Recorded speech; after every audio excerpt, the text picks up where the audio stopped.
Good afternoon. Welcome to the Midday Mull for Saturday, the 14th of October. Working our way through the first book of Kings with McShane. Today we read chapter 17, the beginning of the ministry of Elijah. He goes to the King Ahab, and says there will be no rain in Israel, and there isn't. But God provides for his people. He provides for Elijah. He sends Elijah to the Kerith ravine, and we're told while he was there, the ravens brought him bread and meat in the morning, and bread and meat in the evening, and he drank from the brook. And as I thought of that, I thought the meat he was brought was probably not sirloin steaks and rump. It was probably little bits and scraps and odds and ends, but enough to keep him alive. And not whole loaves of bread, but bits and pieces, and water. And we sometimes think that God's provision will be overabundant. Sometimes it is, but sometimes God gives us enough to keep us going. God's provision is sufficient for us, and we need to hang on to that. Elijah goes from there to stay with a widow at Zarephath.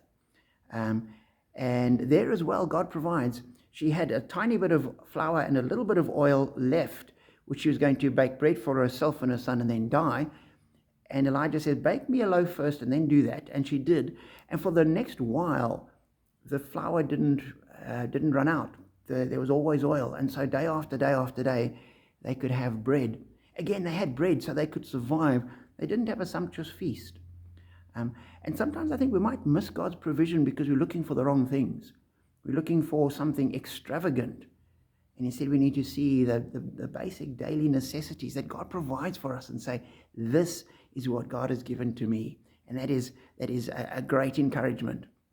And I think missing the point is what we see with this widow at Zarephath as well, because with this provision of bread, she clearly recognizes Elijah's a man of God and there's something going on. But then her son dies, and Elijah goes and prays for him, and he's brought back to life. And at that point, her eyes are fully opened, and she says, the woman said to Elijah, now I know that you are a man of God, and that the word of the Lord from your mouth is the truth. And it's almost as though she had an inkling, she sort of knew, she hadn't put it all together. She was happy to just go along with sort of the half-truths and the unformulated ideas that she had. And that was enough. But at this point, suddenly, it all comes together. And she says, now this is so beyond what I could imagine. This clearly, now, absolutely, you're a man of God, and your word is the truth. And so the two things, God provides for us all the time. We might not always recognize it, but he does. And we've got to constantly pray, God, help us to see that we can reach that point that the widow reached.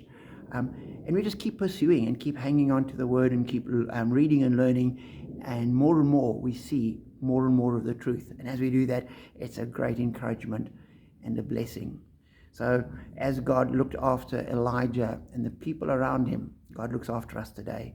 And we are blessed.